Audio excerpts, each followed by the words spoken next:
Hi, good morning to all. I am Ananda Kumar, Faculty of English and Soft Skills. Today we are going to discuss about the topic communication, in which we will have some discussion about what is called communication, the importance of communication, and the types of communication, and what are all the remedial measures which can be used to improve your communication and all. So, what is communication first? So, exchanging of information by speaking or writing or using some other medium, it is called communication. So, communication is simply the act of transferring information from one place, person, or group, to another. So, every communication involves at least one sender, a message, and a recipient. So, this may sound simple, but communication is actually a very complex subject. The transmission of the message from sender and the sender to recipient can be affected by a huge range of things. So these include our emotions, the cultural situation, the medium used to communicate, and even our location. Yes. The complexity is why good communication skills are considered so desirable by employers around the world. Accurate, effective, and unambiguous communication is actually extremely hard. So, a communication therefore has three parts.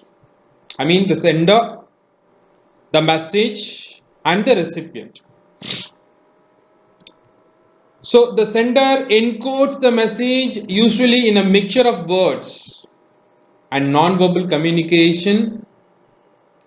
It is transmitted in some way, for example, in speech or writing, and the recipient decodes it. Actually, this is called process of communication.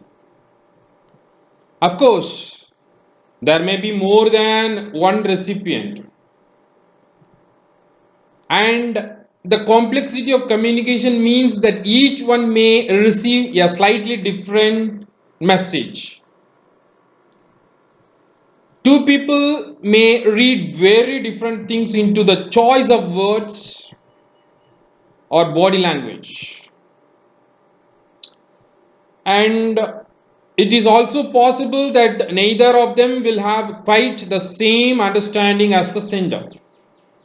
We cannot sure it. We cannot make sure. In face-to-face communication, the roles of the sender and the recipient are not distinct. The true roles will pass back and forwards between two people talking. Both both parties communicate with each other, even if in very subtle ways, such as through eye contact and general body language. In written communication, however, the sender and the recipient are most distinct. Most important. Characters. So, effective communication involves minimizing potential misunderstanding and overcoming any barriers to communication at each stage in the communication process. So, you have to understand an important point that an effective communicator understands their audience first. We have to understand the audience first. And according to the audience, choose an appropriate communication channel. It represents the language, the medium,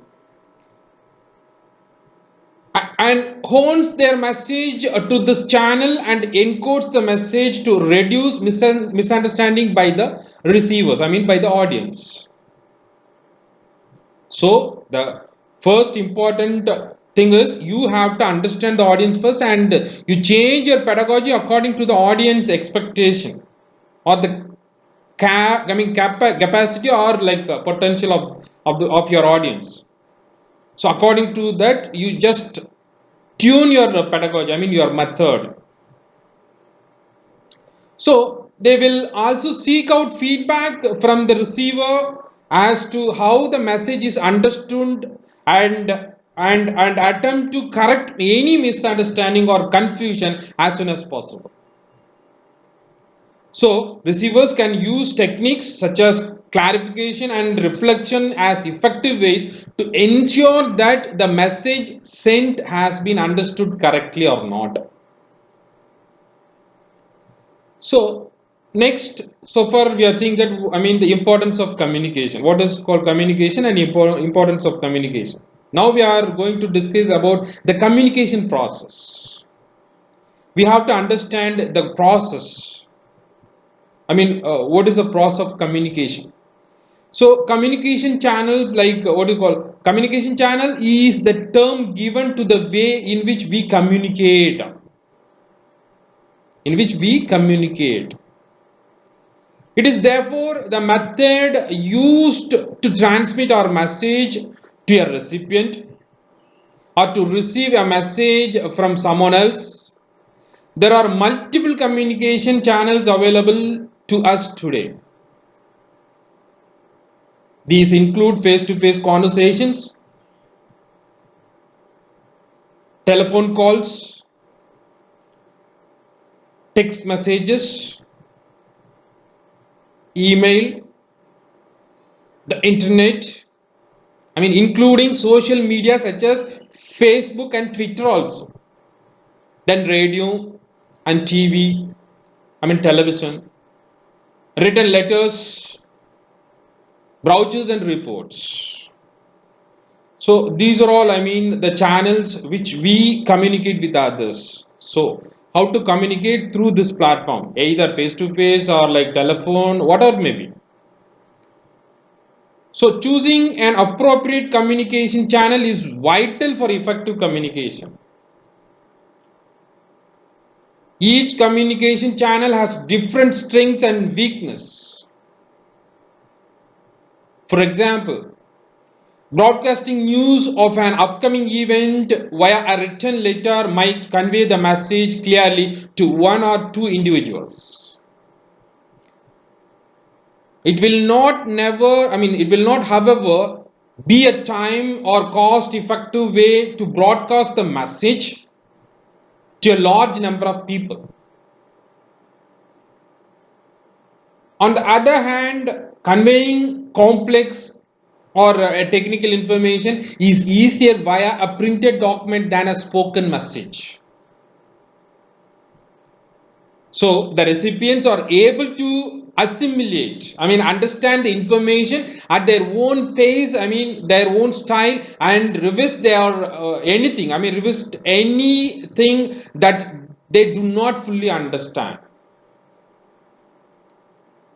So written communication is also useful as a way of recording what has been said.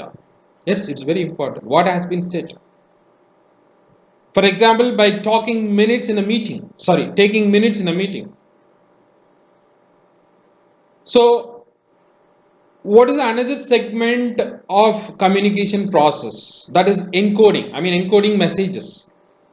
So all messages must be encoded into a form that can be conveyed by the communication channel chosen for the message. So that is very important one. So we all do this every day when transferring abstract thoughts into spoken words or a written form. However, other communication channels require different forms of encoding. Example, text written for a report will not work well if broadcast via radio program, and the short abbreviated text used in text messages would be inappropriate in a letter or in approach or in a speech.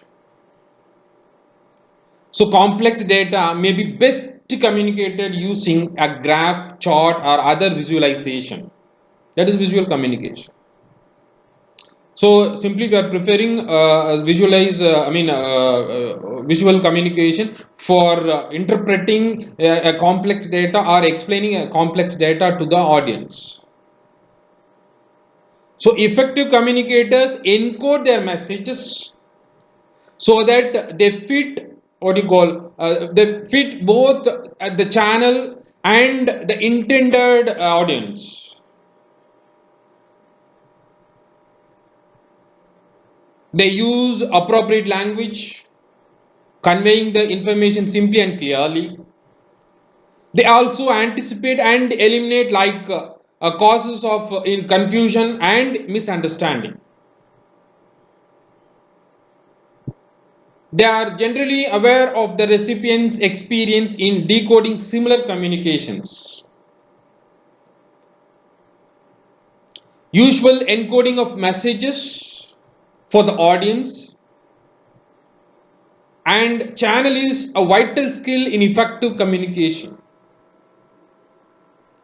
Then another important segment in the same process, communication process or the process of communication, that is decoding messages. That is another important segment in the process. Once received, the recipient needs to decode the message. Successful decoding is also a vital communication skill. People will decode and understand messages in different ways. We cannot predict the audience, whether they're all having the same mentality or whether they're all having good knowledge. So according to the audience, we have to tune our our message or like the words. So words are very important in communication. The verbal communication. So this will depend on their experience and understanding of the context of the message. Yes, context of the message. How well they know the sender, their psychological state and how they feel, and the time and the place of the recipient situation. So they may also be affected by any barriers to communication which might be present. There are therefore a wide range of factors that will affect decoding and understanding. So successful communicators understand how the message will be decoded and anticipate and remove as many as possible of the potential source of the misunderstanding. So the last segment of the communication process is feedback.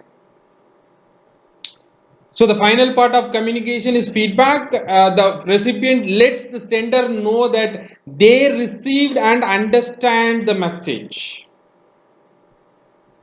Recipients of messages are likely to provide feedback on how they have understood the messages through both verbal and non-verbal reactions. So, students, effective communicators pay close attention to this feedback as it is the only way to assess whether the message has been understood as intended, and it allows any confusion to be corrected.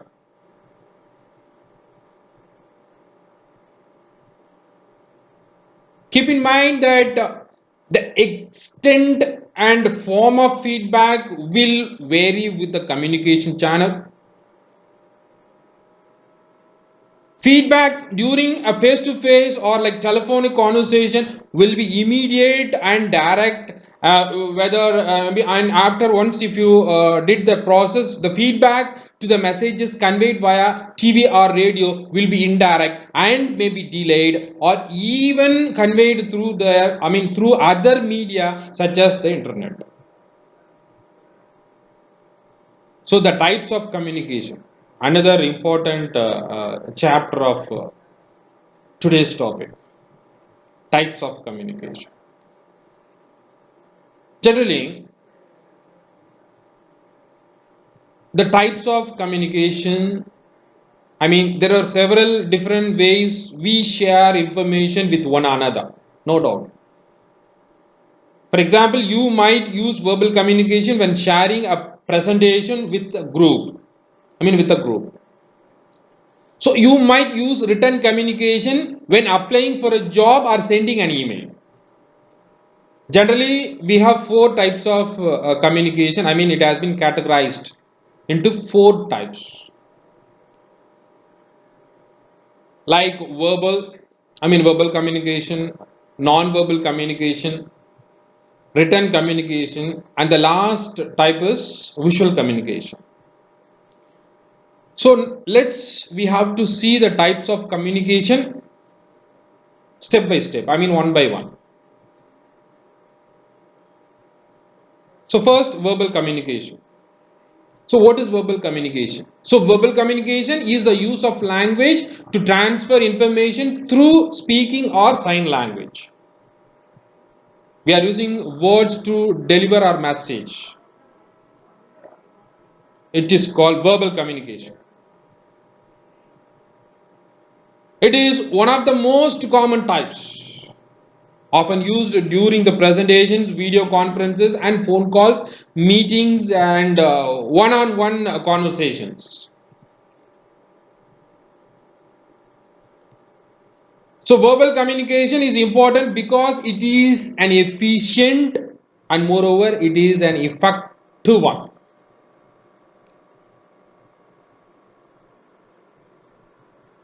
It can be helpful to support verbal communication with both non-verbal and written communication.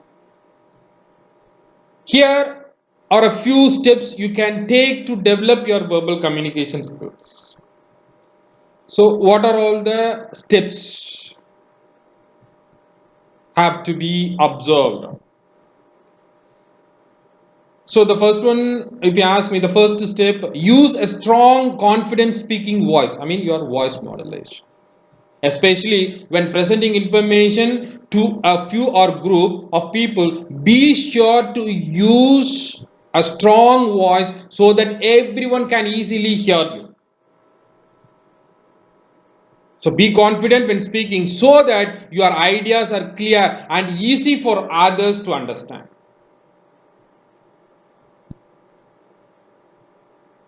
Use active listening. The another step, use active listening. The other side of using verbal communication is intently listening to and hearing others. Active listening skills are key when conducting a meeting, presentation, or even when participating in a conference or like in a one-on-one conversation. So doing so will help you grow as a good communicator. So now another step is avoid filler words. It can be tempting, especially during a presentation, to use filler words such as like, so, yeah, and all. So while it might feel natural after completing a sentence or pausing to collect your thoughts, it can also be distracting for your audience. Try presenting to a trusted friend or colleague when can call attention to the times you use filler words. Try to replace them by taking a breath when you are tempted to use them. That is the only solution to avoid the filler words. Okay, then we are moving to the second type, that is non-verbal communication. Non-verbal communication playing a vital role in the communication. The body language. 55% hardly.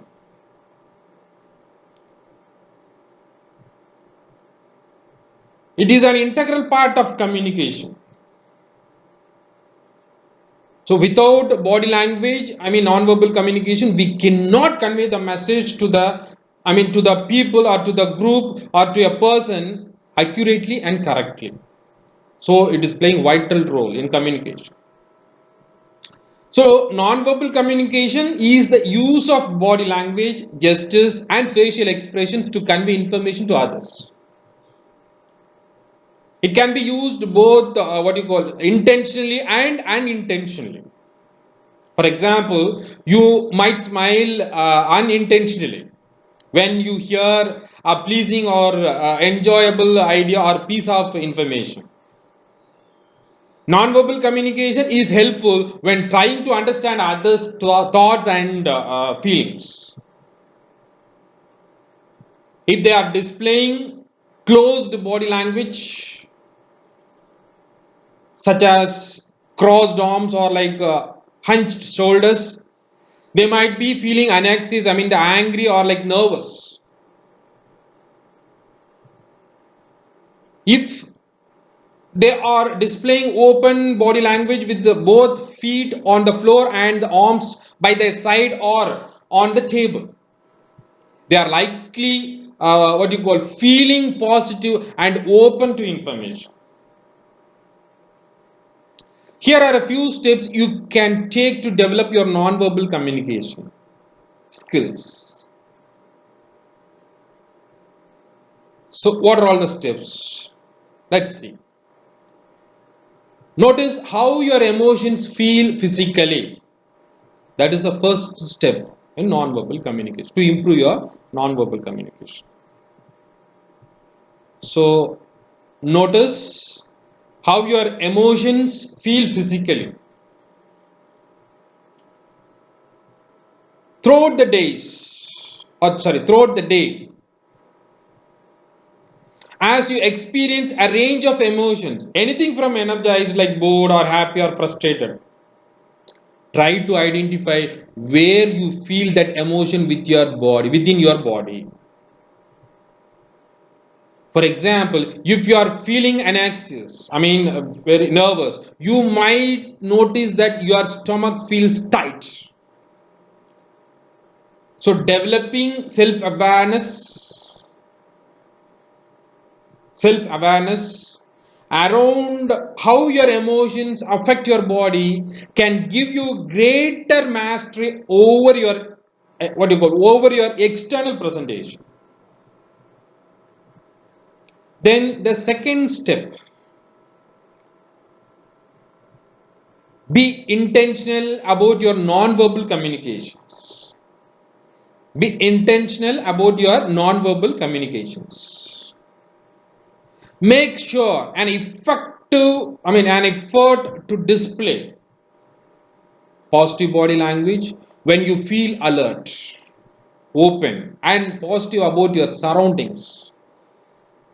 You can also use body language to support your verbal communication if you feel confused or nervous about the information, like using some furrowed eyebrow. The brow. So use body language alongside verbal communication, such as asking follow-up questions or pulling the presenter aside to give feedback. Then another step is mimic non-verbal communications you find effective. You find effective.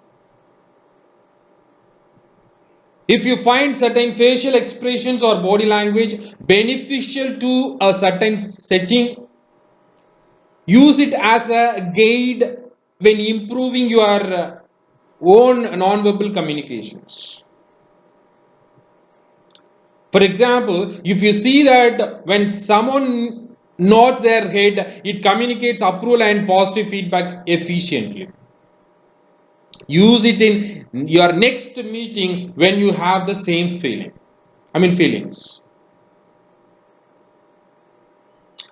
Then next type of communication, that is written communication.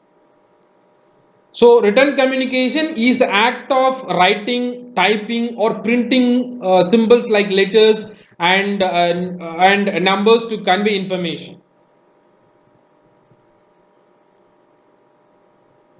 It is helpful because it provides a record of information for reference. Writing is commonly used to share information through books, pamphlets, blogs, and letters, memos, and more. Email and chats are a common form of written communication in the workplace. Here are a few steps you can take to develop your written communication skills. So, what are all the steps? Let's see. Strive for simplicity.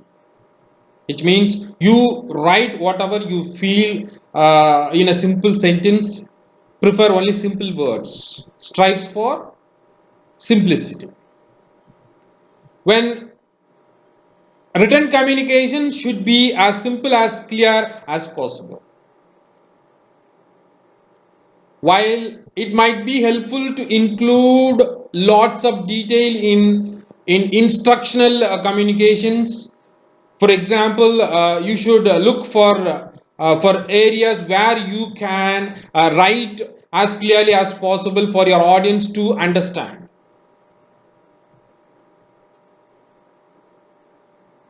Because you do not have nuance of verbal and non-verbal communications. I mean, be careful when you are trying to communicate a certain tone when writing. For example, attempting to communicate a joke or excitement might be translated differently depending on the audience.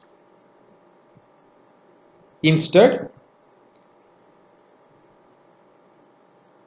try to keep your writing as simple and plain as possible and follow up with verbal communications where you can add more personality. I mean, your personality, more personality. Then another step is take time to review your written communication. So take time to review your written communication.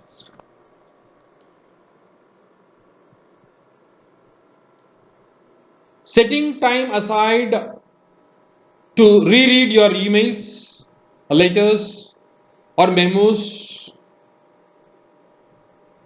can help you identify mistakes or opportunities to say something differently.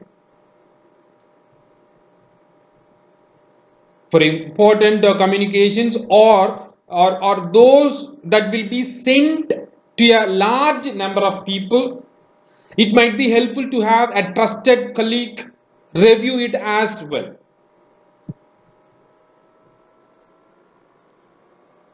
Then another step is keep a file of writing you find effective or enjoyable.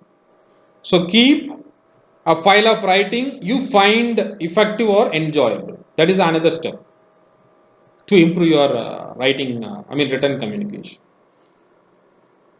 If you receive a certain pamphlet or email or memo that you find particularly helpful or interesting, save it for reference when writing your own communications. Incorporating methods or styles you like can help you to improve over time. So these are all the steps to improve your written communication. Then the final type of communication, that is visual. So visual communication is the act of using photographs, art, drawings, sketches, charts, graphs to convey information. Visuals are often used to an aid during presentations to provide helpful context alongside written and or like verbal communication. Because people have different learning styles. Visual communication might be more helpful for some to consume ideas and information. Here are a few steps you can take to develop your visual communication skills. So what are all the steps? First step is ask ask others before including visuals. Ask others before including visuals. So if you are considering sharing a visual aid in your presentation or email, consider asking others for feedback. Adding visuals can sometimes make concept confusing or like what do you call misunderstand. So getting a third party perspective can help you to decide, help you decide whether the visual adds value to your communications or not. Then the second step to improve your visual communication, that is, consider your audience. It's very important. It's applicable for whatever the types of communication. Consider your audience. Be sure to include visuals that are easily understood by your audience. For example, if you are displaying a chart with unfamiliar data, be sure to take time and explain what is happening in the visual and how it relates to what you are saying.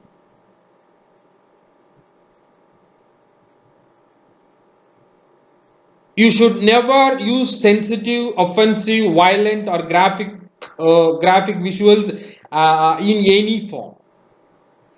So to make improvements to your communication, to make sure to your communication skills, set personal goals to work through the things you want to accomplish step by step. It might be helpful to consult with trusted colleagues, managers, or mentors to identify which areas you would be best to focus on first.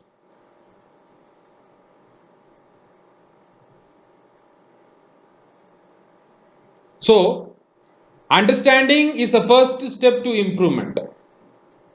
Obviously, understanding is the first step. We cannot refuse it. So, understanding more about communication and how it works is the first step to improving your communication skills.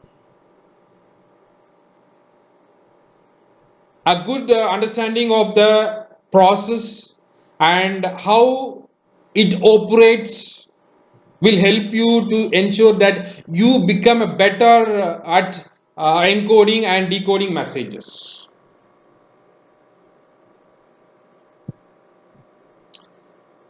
So, students, time has come to conclude the session. So far, we are observing the topic communications. Communication, in which we have discussed about what is called communication, the importance of communications, and types of communication, and what are all the remedial measures should be observed for each and every types of communication in order to enhance your overall language ability. So I think this session, which is very useful to you, and I'll come with a new topic in next video lecture. So thank you very much. Have a nice day. So thank you once again.